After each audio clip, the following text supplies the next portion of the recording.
Entonces, sí quisiera como que recalcar eso. Permítanme un segundo. Eh, leíste.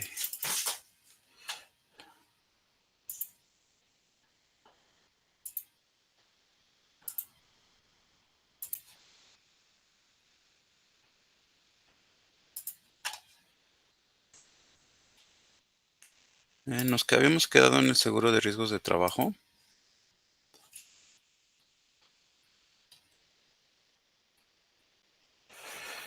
Y estábamos comentando para el caso de la pensión de incapacidad parcial, que esta es hasta los 65 años, ¿no?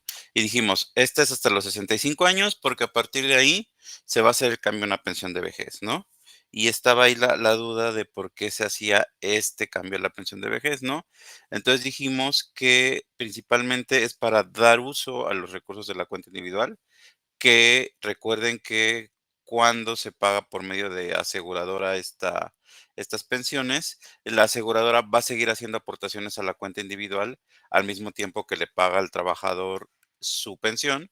En la aseguradora va a seguir haciendo aportaciones a la cuenta, de tal manera que a los 65 años se utilicen esos recursos para darle una pensión de vejez al trabajador, ¿no? Esto es más que nada, un poco una modificación que tiene la ley del ISSSTE respecto a la ley del IMSS, justo porque se dieron cuenta que con la ley del IMSS, cuando tú llegabas a la edad de retiro, podías pedir tu comprobante de tener una pensión y retirar los recursos de la cuenta individual mientras seguías recibiendo tu pensión. Entonces, la idea de esto es precisamente darle ese uso a los recursos de la cuenta individual, pues para que se usen para lo que es, ¿no? Que es darle una pensión al trabajador, en este caso por vejez.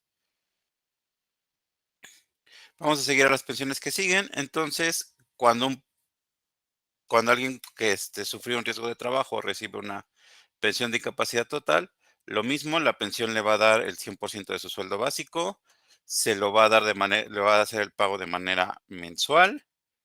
Va a ser también las aportaciones a la cuenta individual del trabajador por concepto de retiro cesantino de avanzada y vejez. Y esto va a ocurrir también hasta los 65 años y va a ser pagada por la aseguradora. Y por último, para los casos de muerte o desaparición del trabajador, dijimos que el 100% del sueldo básico se distribuye entre los beneficiarios. Aquí quisiera hacer un paréntesis para hablar de esta distribución. Eh, en este caso, lo que se hace con las pensiones, tanto de riesgos de trabajo como invalidez del ISSSTE, es hacer el conteo de beneficiarios. ¿Qué beneficiarios son los que la van a recibir? Primero que nada, esposo o esposa. En caso de no existir estos, seguirían concubina o concubinario. Los requisitos para demostrar concubinato son los que ya hemos platicado, que son 5 años de demostrar que están cohabitando, o en caso de que tengan algún hijo en común, ya no es necesario el requisito de los 5 años, ¿no? Con tener el hijo es suficiente para demostrar el concubinato. Acuérdense, todavía en la ley el concubinato requiere que no se tenga de esposo y esposa. Por ahí hay una resolución de la Suprema Corte para cambiar esto, pero todavía no se ha publicado. Entonces, al día de hoy, como está la ley, se requiere que no haya matrimonio para poder para que se le pueda asignar pensión a concubina, concubinario. Y después de estos viene el derecho de los hijos, ¿no? Bueno, el derecho de los hijos es todos los hijos, vengan de donde vengan, si son hijos de esposa, si son hijos de segundo matrimonio, si son hijos de concubinato, incluso si el asegurado o la asegurada tiene hijos con distintas parejas, todos los hijos van a tener el mismo derecho. Esto también incluye hijos adoptados. Y cuando se tiene todas las personas a las que tienen derecho a pensión, dependiendo de los requisitos, acuérdense, hijos es hasta los 18 años y se puede extender hasta 25 en caso de estar en un plantel educativo del sistema educativo nacional o que tengan alguna incapacidad, o una discapacidad, perdón, en este caso sería de por vida. Entonces, recapitulando, esposo, esposa, concubina, concubinario, hijos hasta los 18, se puede extender a los 25 en caso de que estén estudiando en el sistema educativo nacional, o bien hijos con alguna incapacidad vitalicia. Y cuando ya se tiene toda esta, y en ausencia de todos los anteriores, les tocaría a los padres, ¿no? Padre solo es si no hay ninguno de los otros beneficiarios. Acuérdense bien de eso.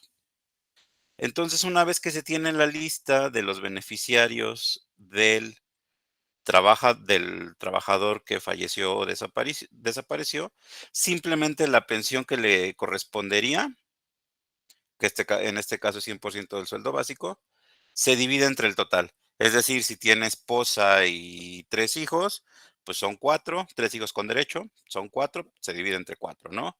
No tiene esposa, no tiene hijos, nada más les toca a sus 2 padres, se divide entre 2. Tiene esposa, concubina y entre las 2 tienen 4 hijos, se le da a la esposa los 4 hijos, son 5 y se divide entre 5 la pensión. Es decir, no hay que andar haciendo ajustes, no es un porcentaje para cada persona, es simple y sencillamente dividir la pensión entre partes iguales. ¿Hasta aquí alguna duda?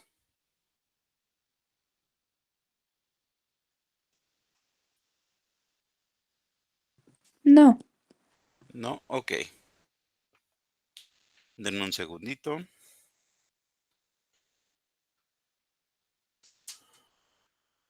Nada más déjenme reviso en mis notas si no hay algo importante que esté omitiendo.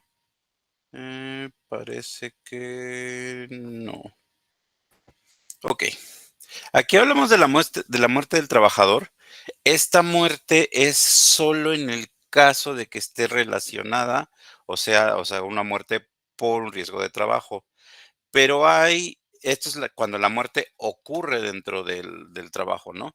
Pero hay otras dos formas en las que se puede dar dos grandes formas en las que se puede dar la muerte del trabajador, ¿no? Imaginemos un trabajador con incapacidad parcial o incapacidad total que llegue a fallecer. En ese caso hay dos opciones, ¿no? Primera opción,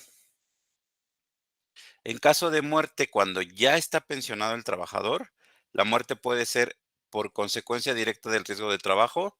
Imagínense que por alguna razón el trabajador recibió algún daño físico grave o cualquier situación que puso en peligro su vida, se tramita la pensión, desgraciadamente empeora la situación médica del trabajador y llega a fallecer, sería una consecuencia directa del riesgo de trabajo. O bien tenemos también la opción de que sea una consecuencia ajena al riesgo de trabajo, ¿no? Alguien que tuvo igual un riesgo de trabajo, que recibe una pensión. No sé, la pensión fue por haber perdido un dedo o por haber perdido un miembro que no le afecta en su trabajo. Es una pensión parcial, por ejemplo, y sale a la calle y lo atropella, ¿no? O sea, falleció, pero es una situación ajena a su riesgo de trabajo, ¿no? En este caso, para sus beneficiarios, va a operar de la siguiente manera. En caso de que la muerte sea por consecuencia directa del riesgo de trabajo, se le va a dar al trabajador a los beneficiarios, perdón, se les va a dar la pensión que el trabajador ya tenía asignada, ¿no? Es decir, si tenía, por ejemplo, incapacidad total y le daban 100% del sueldo básico, pues simplemente se les va a dar la misma, o si se les daba algún porcentaje por la tabla que vimos de la Ley Federal del Trabajo, pues se les va a dar la misma pensión a los beneficiarios y aplica el mismo criterio que platicamos, se reparte en partes iguales, ¿no? ¿Qué pasa si es por una causa ajena al riesgo de trabajo? En este caso, a los beneficiarios, con el mismo criterio de repartir en partes iguales, se les van a dar 6 meses de la pensión asignada. Y una vez que ya se les dio este beneficio de los 6 meses de la pensión asignada, se les va a dar una pensión por invalidez y vida, que es precisamente el siguiente subtema que vamos a tocar. ¿Hasta aquí hay alguna duda sobre el funcionamiento de esto?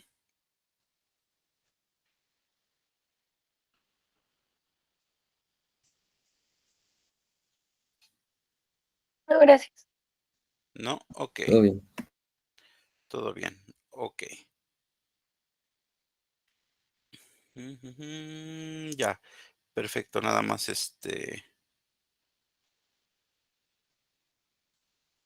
nada más estoy revisando que les haya dado todo lo que tenemos que dar. Cosa importante entonces, ya más o menos platicamos el funcionamiento de las pensiones de riesgos de trabajo. Antes de continuar, quisiera hacer un paréntesis, respecto a la calificada de su práctica 3. Vi que ayer había ahí un par de comentarios de personas que s no se subió el archivo, o subieron archivos vacíos, y estaban pidiendo que les dieran oportunidad de volverla a subir. Acuérdense que por cómo están hechas las prácticas, no se les puede dar esa oportunidad porque en la práctica 4 ya tenían las respuestas de su práctica 3. Entonces, no es posible hacer eso. Desgraciadamente, acuérdense que, pues, así como somos responsables de hacer las cosas, pues también debemos ser responsables de cómo se entregan. Entonces, pues traten, lo único que les podría recomendar es que traten de tener cuidado en las siguientes entregas, ¿no? Sé que puede ser a veces feo, difícil haber hecho algo y que no cuente, pero pues también debemos de tener el cuidado de esas cosas, ¿no? De que picar el botón de entregar, ver que está completo lo que se subió, pues para precisamente no tener esos inconvenientes, ¿no? Bueno, ahora sí que ya hice mi paréntesis, que estaba esperando a que llegaran más personas. Vamos a seguir con nuestro siguiente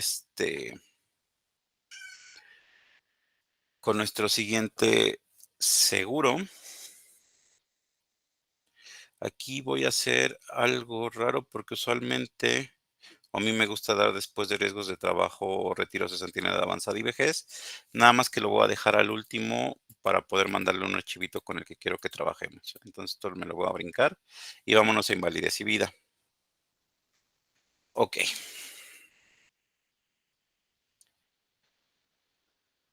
Una pregunta, ¿cuántos seguros dijimos que tenía la ley del ISSSTE?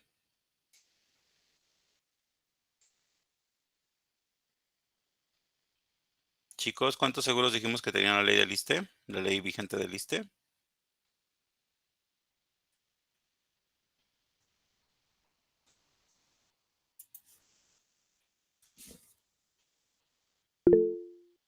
José Eduardo, muchas gracias. Tiene 4 seguros la ley vigente del ISSSTE. ¿Cuántos llevamos?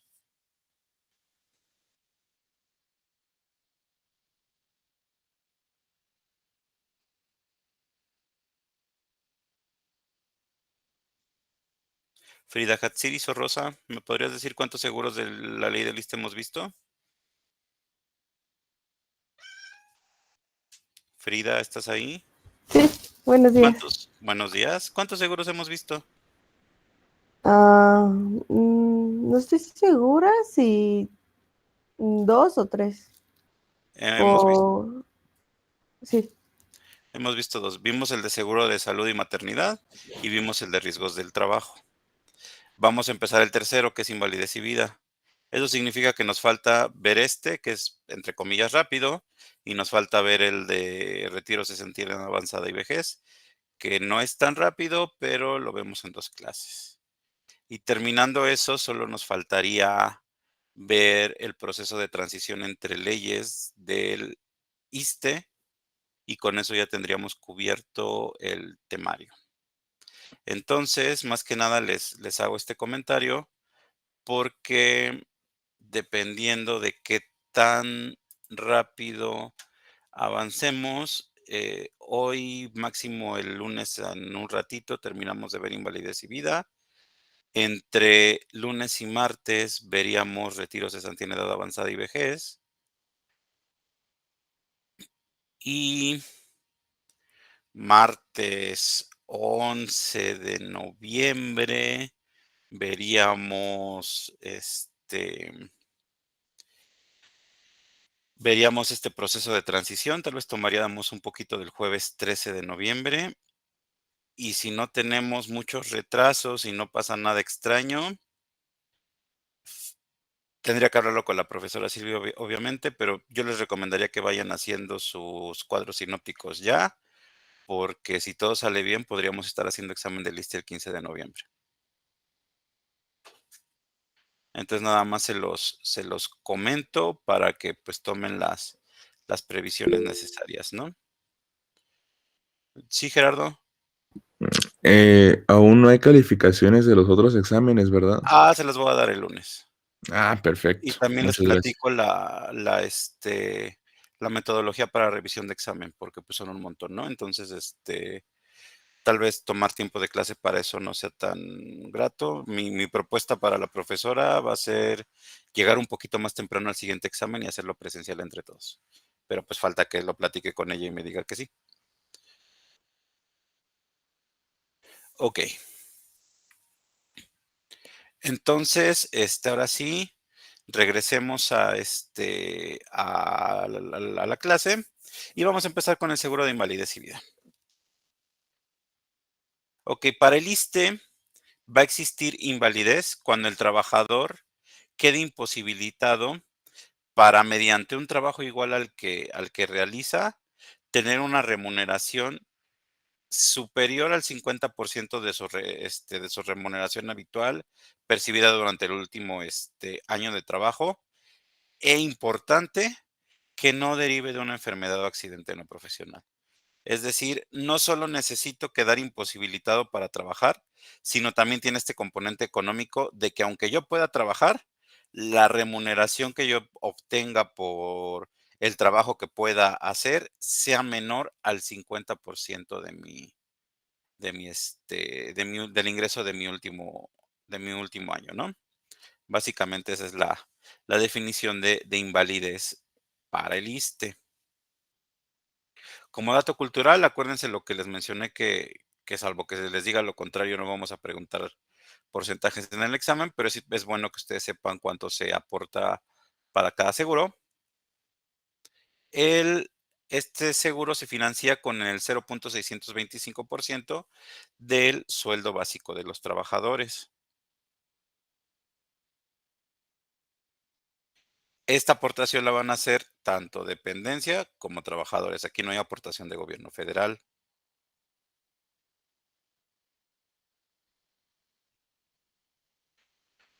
Esta prestación, la prestación de invalidez, tiene la característica de que hay un periodo de espera. En caso de que, bueno, ahorita vamos a ver las pensiones, pero en caso de que el trabajador tenga una pensión bueno, tenga un grado de invalidez, perdón, de 65% más, se va a requerir que el trabajador tenga 3 años cotizados. En caso de que el porcentaje sea menor, se le van a pedir 5 años, ¿no? Entonces, acuérdense que el grado de invalidez se va a evaluar con esa tabla que vimos de la Ley Federal del Trabajo, y si el grado de invalidez supera 65%, se le van a pedir 3 años de que haya cotizado el trabajador. Si es menor, se le van a pedir 5 años.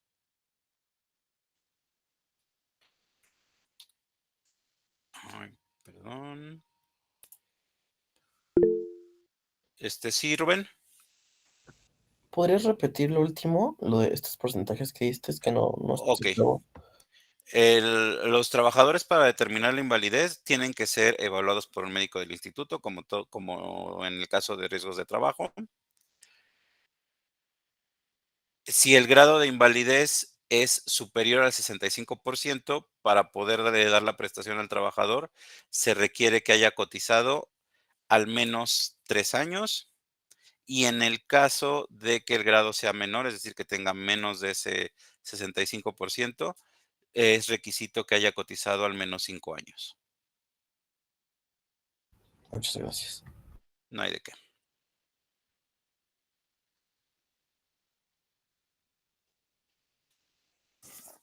Ay, aquí está chueca esta cosa, no sé por qué. Bueno, sí sé por qué. Déjenme, la muevo de una vez.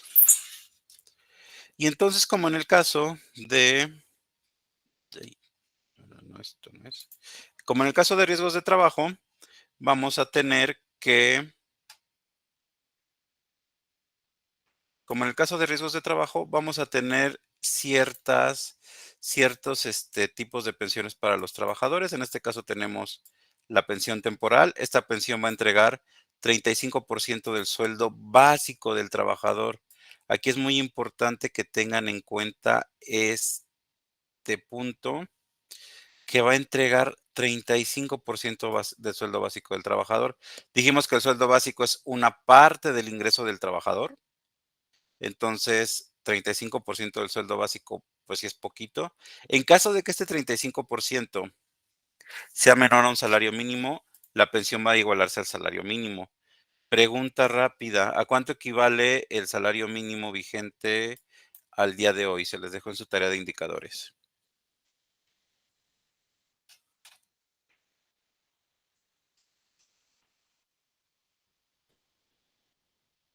¿En cuánto está el salario mínimo, perdón?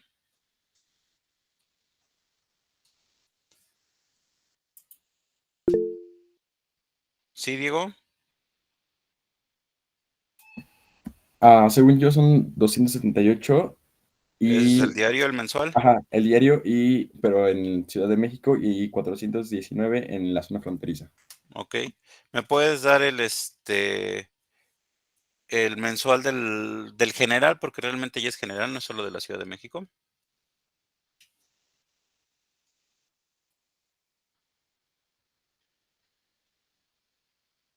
Sí, o bueno, son como 8,340, un poquito, depende de los días, ¿no? Pero más o menos así. Ok. 8,340 pesos, es el sueldo. ¿Cuánto debería de ganar un trabajador de sueldo básico para recibir esto, para que el 35% sea, sea un salario mínimo?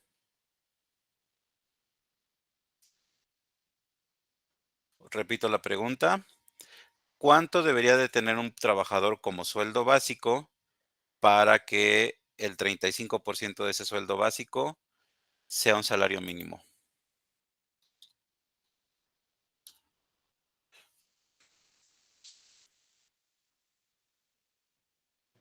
Como 25,000 pesos por mes, ¿no?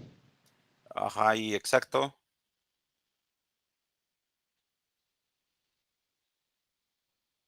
Muy buena aproximación. Nada más díganme el número exacto, por favor.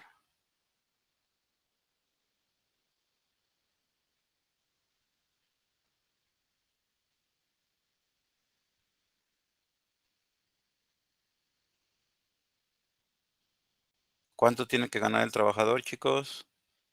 Considerando lo de 8,480, Ajá. serían 24,228. Muchas gracias. 24,228 pesos tendría que ganar el trabajador para que el 35% de su sueldo básico fuera, fuera equivalente a un salario mínimo. Punto importante, acuérdense, estamos hablando del sueldo básico, que es decir, una parte de su salario. Este, entonces tendría que ganar realmente todavía más para cubrirlo. Esto realmente deja a muchos trabajadores que cotizan en el ISSSTE fuera de que esto alcance para un salario mínimo y entonces más bien se les hace el ajuste al salario mínimo, ¿no? ¿Hasta aquí alguna duda?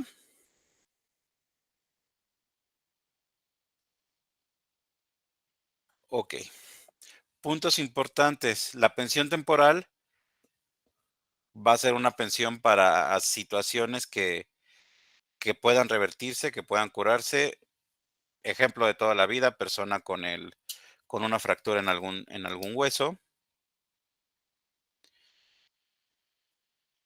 Va a tener una duración de hasta un año. En caso de que esta pensión dure más de un año, se va a tener que pasar a una pensión definitiva. El obligado va a ser el ISSSTE, es decir, quien va a realizar el pago va a ser el ISSSTE. Un punto operativo que les quiero comentar y que es muy importante es que usualmente a esta es difícil que se llegue a esta, principalmente por la prestación monetaria por enfermedad, ¿no? Vamos a regresarnos tantito. Muchito, tal vez. Acuérdense de esto.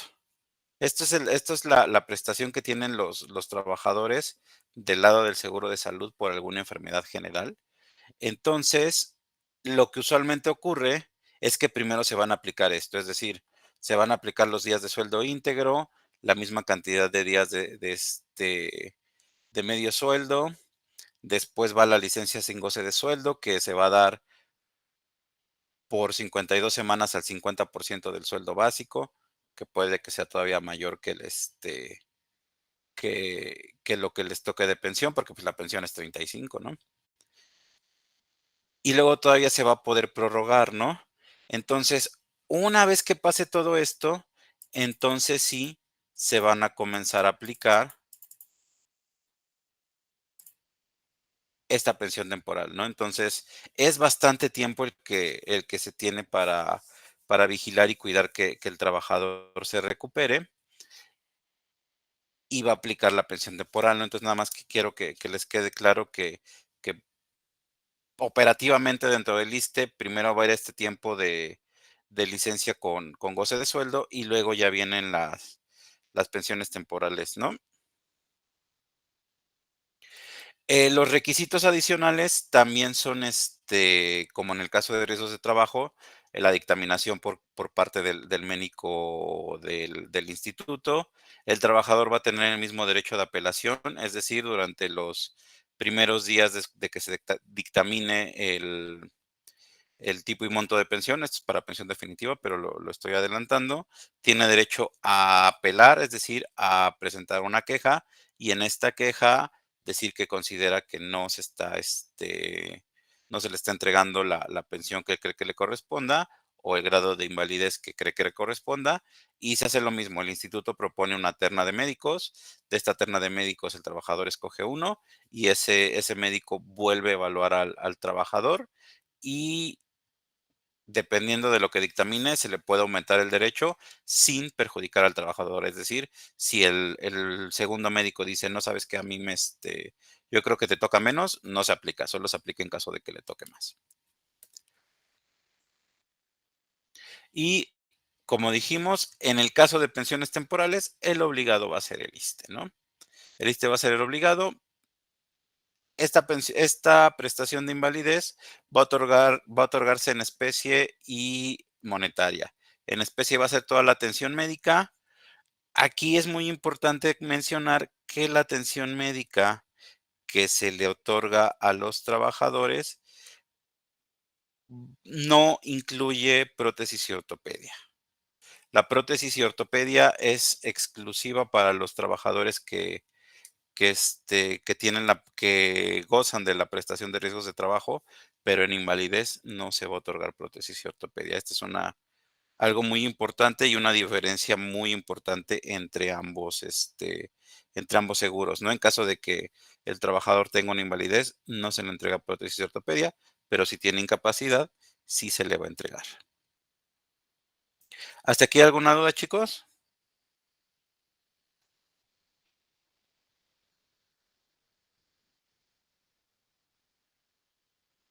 Hasta No, aquí, todo bien. ¿verdad?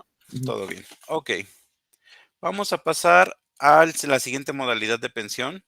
Una vez que pasa un año o que de plano el médico determine que la persona no tiene posibilidades claras de recuperarse, se pasa a la pensión definitiva. Esta pensión definitiva va a tener el mismo monto que la pensión temporal, es decir, 35% del sueldo básico. Si llega a ser inferior al salario mínimo, se le da el salario mínimo al trabajador. Esta pensión se va a dar hasta los 65 años, misma razón que en el caso de riesgos del trabajo, porque a los 65 años se hace el cambio a la pensión de vejez. La pensión, tanto la temporal como la definitiva, se le pagan al trabajador de manera mensual. Y en este caso, la aseguradora, que es quien se encarga de hacer el pago de esta pensión, previo pago del monto constitutivo por parte del instituto, acuérdense que eso ya lo vimos, la aseguradora va a ser el pago mensual para el trabajador y aparte va a pagar las cuotas a la Afore para el concepto de retiro cesantía en edad avanzada y vejez, de tal manera que a los 65 años se hace el cambio de pensión a una pensión de vejez. Como les comenté, la pensión se paga mensualmente. La aseguradora está obligada a hacer el pago de las cuotas correspondientes al seguro. Y aparte, al igual que en el caso de la pensión por riesgos de trabajo, le va a dar una gratificación anual al pensionado. Esta gratificación anual al pensionado se le otorga en la misma cantidad que se le otorga el aguinaldo a los trabajadores del Estado. ¿Qué quiere decir eso? Actualmente los trabajadores del Estado tienen un aguinaldo de 40 días. Al trabajador, esta gratificación anual de diciembre va a ser por 40 días de su pensión. ¿Hasta aquí alguna duda?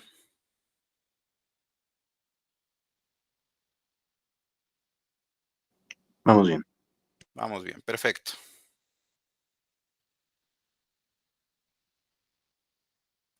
Al momento de que al pensionado se le da una pensión definitiva,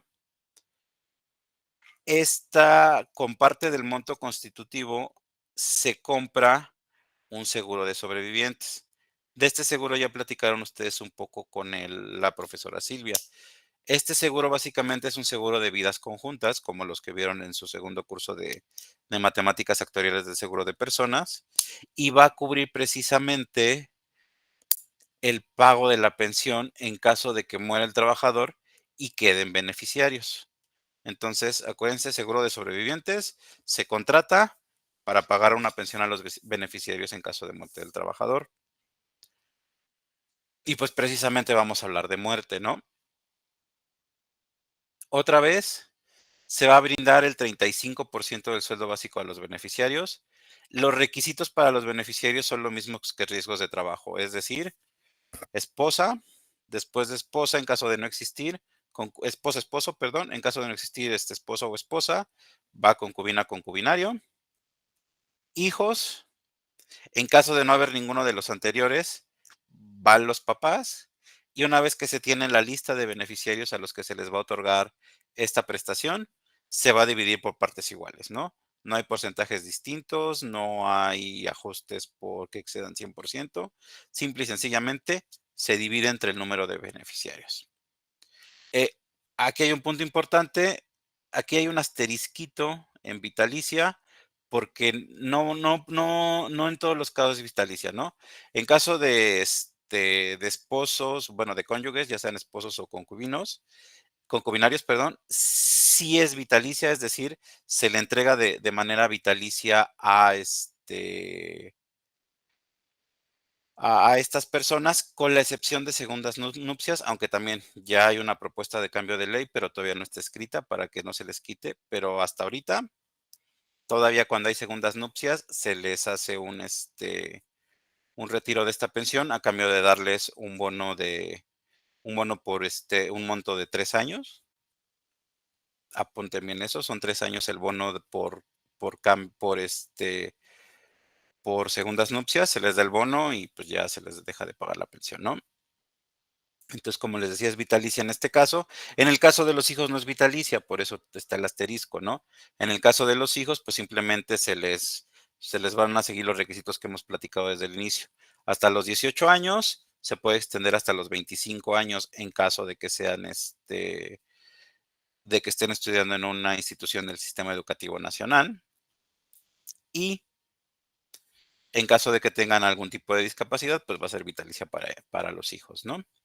Y por último, para los padres, en caso de que haya una dependencia económica del trabajador, pues se les va a dar también vitalicia. Aquí importante es que lo que usualmente hace el instituto para comprobar la dependencia económica, pues es precisamente verificar que los papás no tengan un trabajo formal, es decir, no estén cotizando en ningún instituto de seguridad social, o bien no sean pensionados también por parte de un instituto de seguridad social, ¿no? Entonces hace esa comprobación. Tampoco es que sea la comprobación más exhaustiva del mundo, pero hace esa comprobación para ver que los padres sean dependientes económicos, y si son dependientes económicos, entonces ya se les da el beneficio de la pensión. ¿Hasta aquí alguna duda?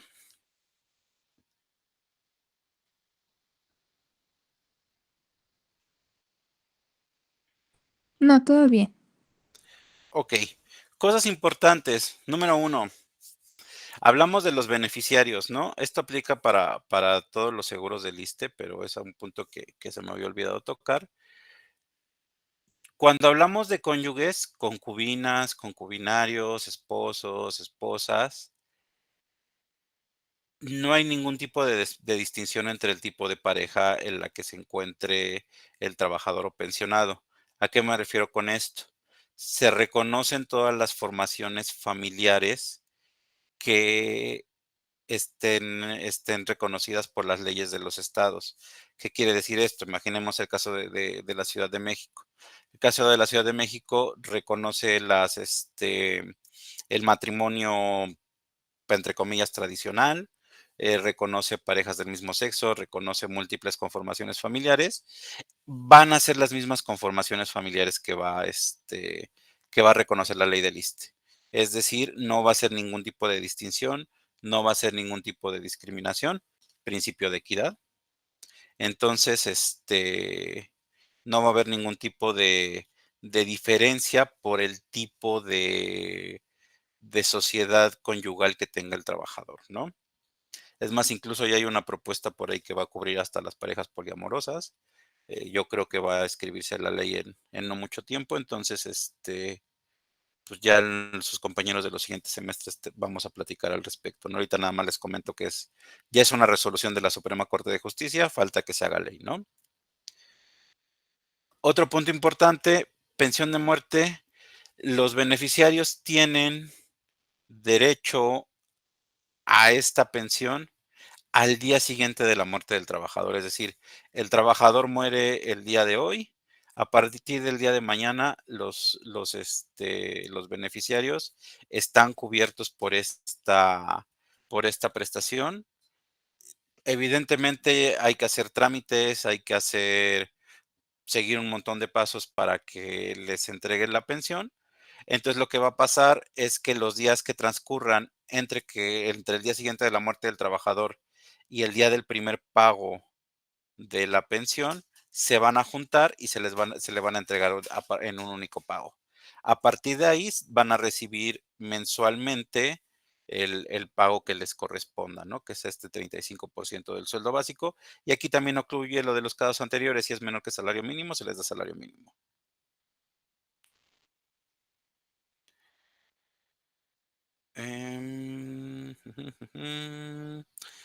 Profe, Ajá. sí, creo que sí llegó a mencionar que tienen que tener algún tipo de semanas cotizadas para que a los beneficiarios sean acreedores a esta pensión o no, o lo dijo y no lo noté. Muy buena pregunta, de hecho. Esta pensión, perdón, estas semanas cotizadas aplican para pensión temporal y definitiva. Las repito, en caso de que el grado de invalidez que se le dictamine al trabajador sea menor del 65%, se requiere que el trabajador haya cotizado al menos 5 años. Si el grado de invalidez es mayor al 65%, se requieren solo 3 años de cotizaciones, solo para las pensiones que van al trabajador. En caso de muerte, sí hay cobertura, aunque se cotice menos.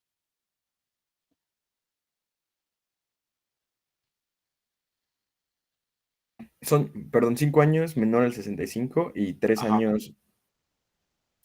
mayor al 65. O sea, si te pasa algo más feo, te pido menos tiempo porque pues, sí te pasó algo feo, ¿no? Importante, para caso de muerte del trabajador, va a haber más requisitos para otorgar la pensión a los beneficiarios. Número 1, importante, en caso de que esposa, esposo, concubinario tengan menos de, el trabajador tenga más de 55 años de edad y la unión tenga menos de un año, no se les va a otorgar pensión. ¿Qué quiere decir esto? Que imagínense que tienen un trabajador, no sé, de 58 años, ya cerca de la edad de jubilación y por alguna razón tiene menos de un año de casados, no se le va a dar la pensión. Esto es, desgraciadamente hay muchos casos, por eso se hizo la regla. Había muchos casos de personas que, pues hacían vida de pareja con ya, personas grandes, pues precisamente para, pues básicamente, y suena feo, pero así lo hacían, pues para esperar a que se muriera y recibir una pensión. Entonces, precisamente para evitar esta mala práctica, se puso esta regla, ¿no? Les repito la regla. Si trabajador o trabajadora tiene más de 55 años y tiene menos de un año de matrimonio, no se va a otorgar pensión en caso de muerte del trabajador o trabajadora.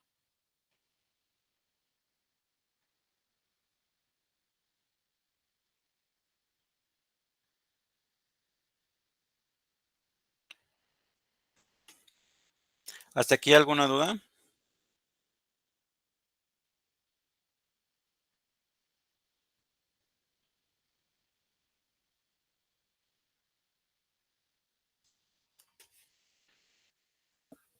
¿No? No, sí. Ok. Creo Si, no, gracias. si no hay ninguna duda, nada más quisiera hacer un último comentario sobre este seguro. Como les comento, es muy sencillito. Y es que,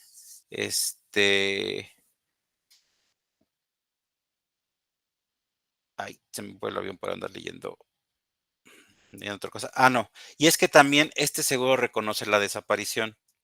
En caso de desaparición del trabajador, otra vez se requiere la declaración especial de ausencia, pero en caso de desaparición del trabajador, también se les va a otorgar el mismo beneficio a sus beneficiarios que se les otorgaría en caso de muerte.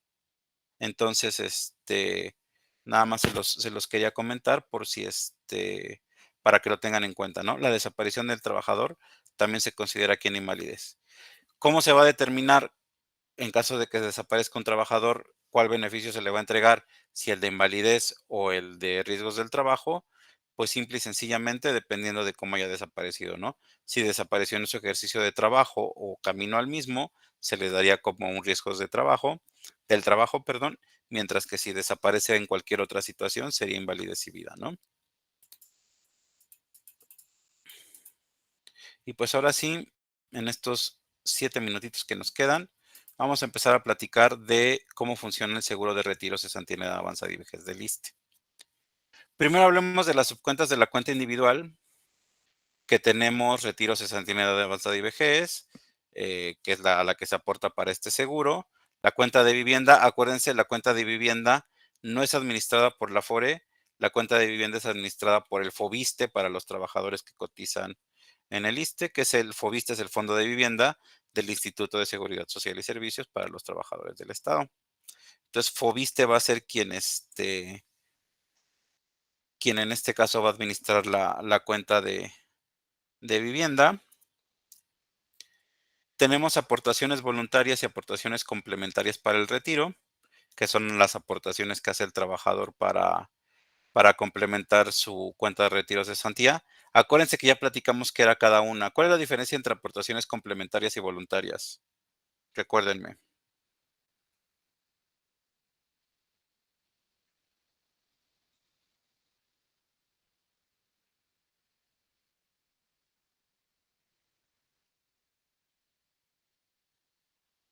¿Diferencia entre aportaciones voluntarias y complementarias?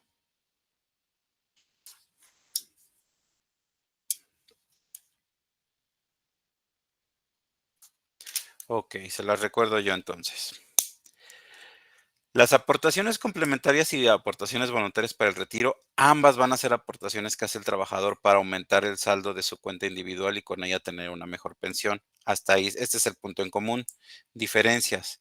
Las aportaciones voluntarias son aportaciones que no tienen ninguna restricción para ser retiradas. El trabajador las puede retirar cuando quieran, pero no le van a dar ningún beneficio fiscal, es decir, va a ser básicamente como una cuenta de inversión. Mientras que las aportaciones complementarias van a ser deducibles de impuestos, pero a cambio de ser deducibles de impuestos y darles este beneficio, no las va a poder retirar el trabajador, sino hasta que tenga derecho a recibir una pensión o a recibir la devolución de su cuenta individual. Entonces, aportaciones complementarias, deducibles de impuestos, pero no se pueden retirar hasta la vejez. Y aportaciones voluntarias, se pueden retirar cuando quieran, pero no son deducibles de impuestos. Y aquí los trabajadores del ISSSTE van a tener el derecho a aportar a una cuenta adicional. Esta cuenta adicional es la cuenta de ahorro solidario. A esta solo van a poder aportar los trabajadores del ISSSTE y va a funcionar de esta manera. El trabajador puede elegir aportar 0%, que en este caso pues no aportaría, 1% o el 2% de su sueldo básico. Por cada peso que aporta el trabajador, una vez que decide cuál de estos tres va a elegir, por cada peso que aporta el trabajador, la dependencia va a aportar el 3.25 pesos. Es decir, que en el caso de que el trabajador escoja el 2%, la dependencia estaría aportando por él el 6.5%, por lo que en total el trabajador podría aportar hasta el 8.5% de su sueldo básico. ¿Cómo decide o cómo dice el trabajador cuánto va a aportar? Cuando un trabajador se inscribe en cualquier trabajo donde se cotiza en el ISSSTE, le tienen que dar un formatito como el que está aquí a la derecha. En este formatito vienen los datos generales del trabajador, como pues es lugar y fecha de elaboración, la CURP del trabajador, en dónde trabaja, el nombre del trabajador, evidentemente, cuánto gana de sueldo básico, y una vez que se llenan todos los datos generales, viene la parte importante, pues es la que el trabajador elige cuánto va a ahorrar, ¿no? Como les dije, es el 0%, el 1 o el 2. 0% significa que no quiere ahorrar, y entonces puede elegir entre 1 y 2 en caso de que quiera ahorrar. Y una vez que ya elige el trabajador, firma el formato. Este formato se lo da la dependencia y la dependencia es que lo recibe.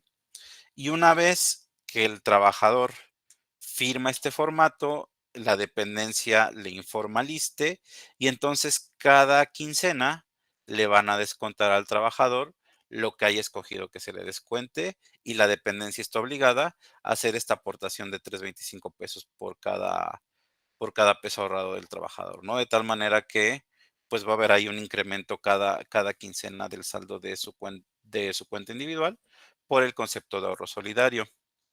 ¿Quedó claro el funcionamiento de esta modalidad, chicos? Sí.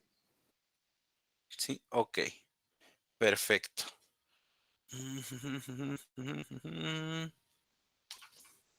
Vamos a platicar tantito de la siguiente modalidad y los voy a dejar con una tarea de que piensen cosas para que el lunes lo platiquemos. Ya llegamos a la parte de platicar cómo funciona la prestación de retiro, cesantía en edad avanzada y vejez para los trabajadores que cotizan en el ISSSTE. Con la primera que quisiera platicar es con la de retiro. La prestación de retiro tiene la característica de que no pide ni edad ni tiempo mínimo cotizado. El trabajador puede optar a ella en cualquier momento. El único requisito que tiene es un requisito, en este caso monetario, que es que el trabajador con el saldo de su cuenta individual y después de haber pagado seguro de supervivientes en caso de que tuviera, pueda recibir una renta mayor o igual a 1.3 veces la pensión garantizada. La ley dice como tal que la renta debe de exceder en 30% la pensión garantizada, pero en lenguaje matemático ese mayor o igual es lo mismo, ¿no? Si somos muy estrictos con la ley lo que dice es la renta mensual debe exceder al menos en 30% la pensión garantizada, pero pues al final de cuentas es esto, ¿no? Mayor o igual a 1.3 veces. Entonces, aquí con lo que los quiero dejar, dejar reflexionando sobre todo, es que el lunes platiquemos cuánto dinero necesitaría un trabajador para tener esta renta. Todavía no platicamos la pensión garantizada del ISSSTE, la vamos a platicar el lunes, pero aún así, nada más es para que se sienten a pensar, dado el monto que sea, o ustedes invéntense uno de pensión garantizada, ¿cómo calcularían ustedes cuánto debería de tener el trabajador en su cuenta individual para cumplir eso, ¿no? Entonces, piénselo ahí en algún ratito que tengan, pónganse a reflexionar y lo discutimos el lunes. ¿Hasta aquí alguna duda? No. ¿No? No, Ok. profe. Ok, perfecto. Si no hay ninguna duda, les agradezco mucho su asistencia. Nos vemos el lunes, entonces ya nada más termino de vaciar calificaciones y si todo sale bien, ya sea el fin de semana o el lunes, les subo la calificación integrada de su examen 1. Gracias.